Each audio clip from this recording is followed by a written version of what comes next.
Hey guys, this is your friend Ganesh, and in this video we are going to learn the center line method for estimation of a single room of dimensions 5 meter horizontal and 3 meter vertical. This is the in to in distance of the room, and the dimensions of the cross section are 0.3 meters is the width of the wall, and the dimensions of the footing are 0.4 meters by 0.4 meters, whereas the dimensions of PCC bed are 1 meter width and 0.1 meters of height. So this is a given data. Now using the center line method, we will be estimating the excavation, the quantity of concrete required for PCC, the quantity of brickwork required in both the footing and superstructure. So let's get started. So first of all, we will be finding out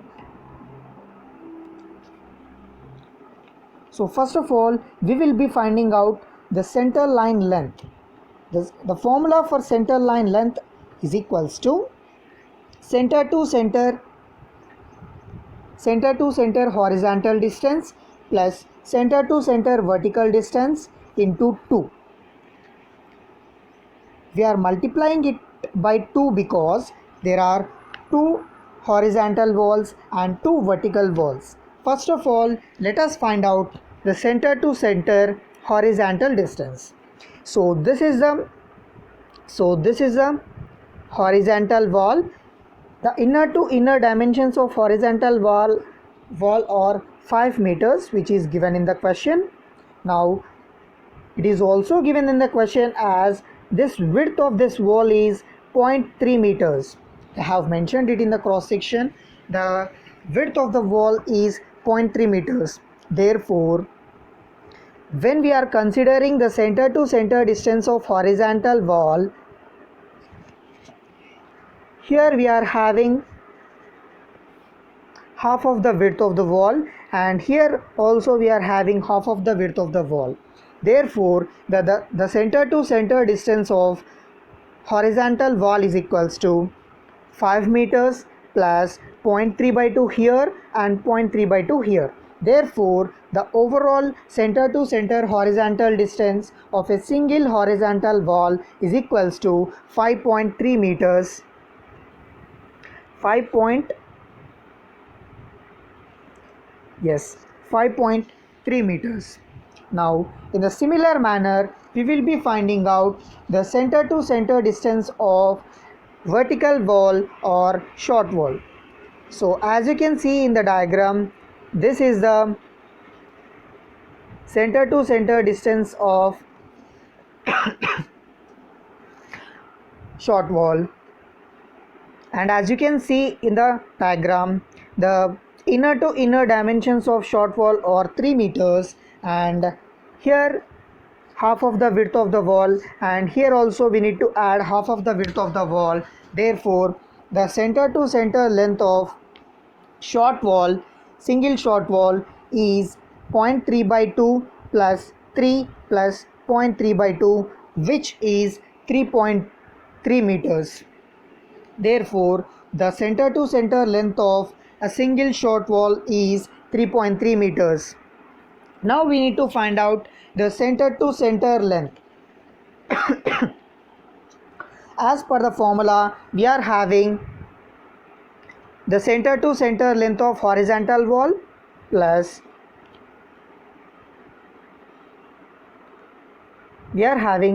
the center to center length of horizontal wall plus the center to center length of short wall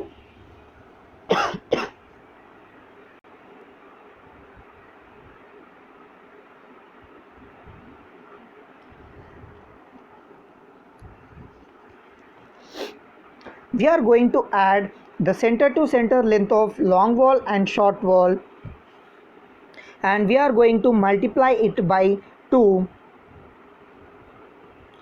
in order to we are multiplying it by 2 because we are having 2 long walls. This is a one long wall and this is one long wall, and we are also having 2 short walls. Therefore, we are multiplying the value with 2 and we are getting the center line length as 17.2 meters. In order to make you understand better, I am making this as one line or one wall and I am showing you in this manner. So as you can see in the diagram, this is two long walls and this is a two short walls. When we consider this plan as a box and when we cut it and arrange it in a single line, this will be obtained as shown in the diagram. So let's get into the calculation part. So the first thing we are going to do here is the excavation work. So as we already know that for excavation the quantity is considered as cubic meters, that is the volume of soil that need to be excavated. And here in this diagram you can see that we are having the ground level up to here and this is the height we need to excavate and this is a width we need to excavate. Therefore, we need to excavate up to a depth of 0.5 meters, that is 0.4 meters is the height of the footing and 0.1 meters is the height of the PCC bed. Therefore, we need to excavate up to a depth of 0.5 meters and a width of 1 meter, and the length is already calculated in the center line. So we are mentioning the length of the excavation as 17.2 meters in the length column, and in the breadth column, as we already know that from the cross section the width of the excavation is 1 meter and the height of excavation is 0.5 meters. Therefore, by multiplying all these values we will be getting 8.6 meter cube of soil that is to be excavated for a given plan and cross section. Now after the excavation, the next work we are going to perform is laying of PCC bed.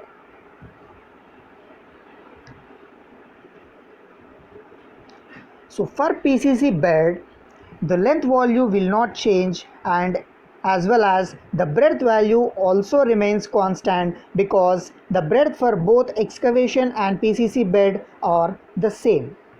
Only the thing that is going to be changed is the height of the PCC bed. As here you can see in the cross section, the height of the PCC bed is 0.1 meters. Therefore, we are going to put all these values in the table. We are keeping 17.2 as length in the length column, and in the breadth column the width of the PCC bed is 1 meter and the height of the PCC bed is 0.1 meters. By multiplying all these values, the volume of concrete that is needed in the PCC is 1.72 cubic meters of concrete is needed for the PCC bed. Now after the PCC bed, the next work we are going to do is brick masonry in the footing.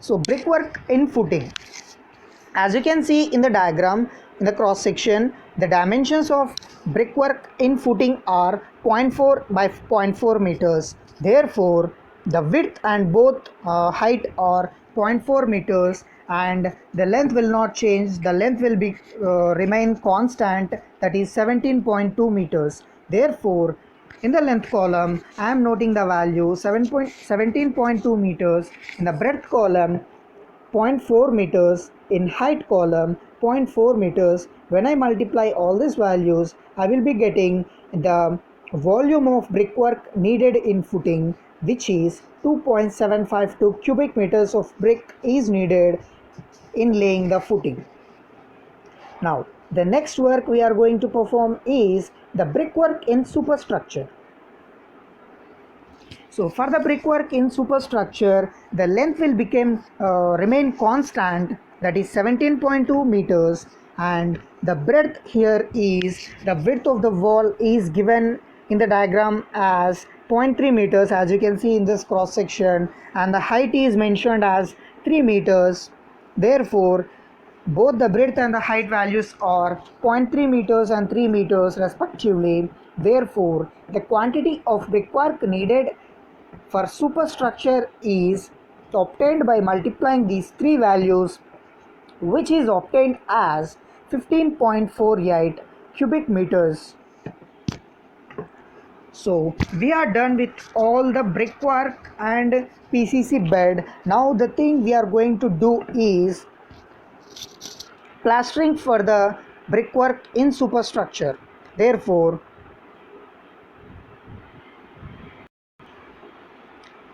before going to the plastering, as we know that we will not construct the brickwork in place of doors and windows.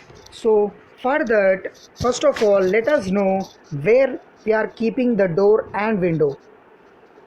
So here they have given, the door is given one door and one window for this single room, and the dimensions of this door are 1.2 by 2.1 meters, and this window dimensions are 1 by 1.5 meters. Therefore, we need to remove the brickwork as we have constructed the brickwork throughout the boundary. Now we have to remove this, we have to deduct this area of that this volume of door and window, that is to be subtracted from the overall brickwork volume we have done in the superstructure. So let us proceed with the deductions in brickwork. So for the deductions in brickwork, for door of dimensions 1.2 by 2.1 meters, we need to, so as they have given that the length of the door is 1.2 meters, breadth is known 0.3 meters, and height is 2.1 meters. Therefore, the quantity of brickwork that is to be removed is 0.756 cubic meters for doors. Now for windows, the length is 1 meter, the breadth is 0.3 meters, the height is 1.5 meters, and the volume is 0.45 cubic meters of brick that is to be removed from the brickwork in superstructure. Therefore, the net brickwork that is to be constructed is equals to the brickwork obtained in superstructure minus deductions in brickwork for doors and windows. Therefore, 15.48 minus 0.756 plus 0.45, which is 14.274 cubic meters of net brickwork that is to be constructed for this single room. Now, let us do the plastering work. For the plastering work, we are multiplying this length by 2 because plastering has to be done both inside and outside, and in this plastering it is not the volume. The plastering is a two-dimensional quantity, and the area of plastering is calculated, not the volume. Therefore, and this area is, both plastering has to be done both inside of the room and outside of the room. Therefore, we are multiplying this length by 2 into 17.2, and the breadth is neglected here, and the height of the wall is 3 meters. Therefore, the quantity of plastering for both inside and outside is equals to 103.2 square meters of area. Before the deductions part, we have to do plastering on the top of this wall, and that we have not considered in the earlier calculation of plastering. So let us calculate the area of plastering on the top of the wall. As on the top of the wall the length is same 17.2 meters, the breadth will be the width of the wall, which is 0.3 meters, and the quantity of area of plastering that is to be done on top of the wall is 5.16 square meters. We are not going to do plastering wherever the walls and wherever the door and window is present. Therefore, let us proceed with the deductions in plastering part. Now, for the deductions in plastering,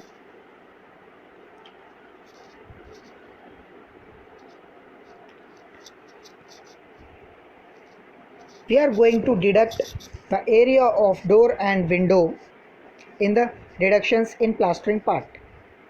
So, we are having the dimensions of door as 1.2 meters by 2.1 meters, and we have to deduct the area both inside and outside, as we have calculated the area of plastering both inside and outside. The deduction is also done both for inside and outside, so we are multiplying it by 2 into 1.2 into 2.1, which is 5.04 square meters. Similarly, for window also we have to multiply it by 2, because both inside and outside we have to subtract. 2 into 1 is the length, 1.5 is the height, therefore 3 square meters. Now, the net plastering area we are going to do is equals to the overall plastering area 103.2 plus 5.16 minus the deductions in plastering area for doors and windows 5.04 plus 3. So therefore, the net plastering area we are doing is 100.32 square meters. But it's not completed with the plastering part. Somewhere we are going wrong, or somewhere we are missing the calculation. So let us know what it is. So as you can see in this diagram, we have done plastering only inside and outside part, and we have removed this inside and outside area of windows. But what about this inner edges? What about this inner edges? We have not done plastering for this inner edges, and plastering should also be done for that inner edges. So both for doors and windows, wherever these inner edges are present, we have to do plastering for both doors and windows. So these are the additions in plastering. So let us calculate the additions in plastering. So the additions in plastering has to be done 3 sides for doors and 4 sides for windows, because for doors, bottom of the side we will be getting flooring only on the top, and both sideways we have to do the plastering. And for windows we will be doing plastering for both 4 sides of inner edges. So for doors, the length is 1.2 meters and the width of the wall is 0.3 meters. We will be getting as 0.36, and for height wise we are having 2 sides, 2.1 meters on 2 sides, so I am multiplying it by 2, and the width of the wall is 0.3 meters. Therefore 2 into 2.1 into 0.3, 2 into 2.1 into 0.3, which is 1.26 square meters. Now 1.62 is the additions in plastering for doors, and similarly for windows, 2 sides in lengthwise and 2 sides in heightwise. Therefore 2 into 1 into 0.3, which is 0.6 square meters, and 2 into 1.5 into 0.3 for horizontal side, for height wise, therefore 0.9 square meters. Therefore 1.5 meter square of additional plastering has to be done in case of windows. These additions have to be added to the net plastering area, where we will be getting the actual plastering area. Therefore, the actual plastering area that we are going to do is equals to net plastering area plus these additions. Therefore, 100.32 plus 1.62 plus 1.5, which is 103.44 square meters of plastering is actually done for our given plan. So that's it in this center line method. I hope you have understood clearly. Thank you for being a patient listeners.